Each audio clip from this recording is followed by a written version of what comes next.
And this leads me on to the reason I believe these narratives have managed to gain such a foothold in popular consciousness. You know what he's just spoke about there is something I think a lot of young guys aren't really aware of. Is a core component of masculinity is criticizing your friends. Feminine women, and I don't say this as an insult, but it's kind of like a stereotype that like feminine women gossip a lot. When they gossip, they're not doing it for the sake of the, like, imagine there's a group of women and they're gossiping about this woman here. They're saying, oh, she's a slut. They're saying bad things about her. They're not doing this for her self-improvement. They're not doing this to help her, are they? They're doing this to almost like push her aside to kind of conduct a sense of group values. So it's almost quite treacherous. But for men, we criticize men in our tribe for the sake of self-improvement. We men come into this group together. There is no man out here. We're in this group together, and we say to this guy, oh, you're fat. And we don't say this to be horrible. We're saying this to test him. We're saying this to like spike something inside of him to see how secure he is in himself. We say this to another guy about his job, about something. We just criticize our friends. There's a chapter in The Way of the Superior Man that explains this a lot better than I could do for you, but we criticize our friends to see their areas of improvement and to also see how secure they are.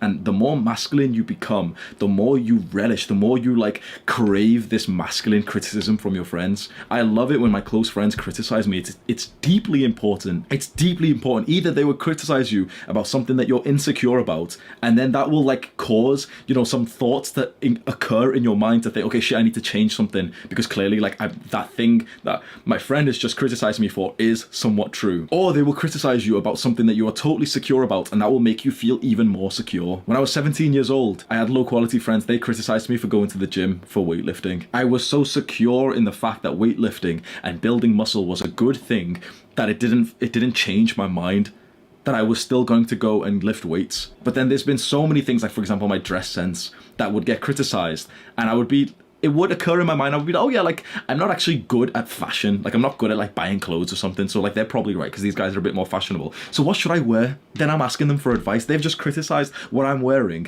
I feel a little bit insecure in that, and I'm like, oh yeah, so there is some truth to that. So what Andrew Tate was just saying about him and his gay friend, they would criticize each other, and they were both secure in what they were talking about. He would criticize his gay friend for being gay, and his gay friend was so secure in that that's who he is, that he didn't have like a level of insecurity or like hatred towards that. You, as you develop yourself, will start to make friends with more masculine guys, and you'll notice that they'll like actually criticize some things about you. And you know what's interesting? That same friend, like I'm gonna keep mentioning him, even though like it's a fucking long story, man, but there's this friend who has betrayed me recently. He never criticized me. Can you guess why? I'm gonna read the comments. Can you guess why that is? Well, I've just taught you about masculine criticism. He never criticized me like that. Can you guess why that would be the case? I'd be very interested to see if anyone gets the right answer. Why did my friend who've just betrayed me never criticized me? He wasn't masculine enough. Do you know what he did instead of criticizing me for the sake of my improvements? He wasn't part of this circle, this masculine circle. He got into more of this feminine circle, and they gossiped about me instead. They gossiped about me and said, oh yeah, he's not part of our group's values. It's very interesting. Like feminine men who display quite a high level of like feminine values, they will gossip about you, but not for your own sake. A masculine man will look you in the face, like your best friend will look you in the face and say, you're being pathetic. He will say something that like is so harsh to your face, but then guess what? That same masculine man will go behind your back and tell everyone he is a sick guy. I love him so much. Do you know the shit that I say to Sam's face? How many times I insult him, I swear at him, everything. And then think about how I talk to you about my friend Sam. Never a bad word out of my mouth, unless if it's about like his previous life a few years ago, where I'm telling you the difference between his life. But I speak so highly of him when he's not around. A masculine man will criticize you to your face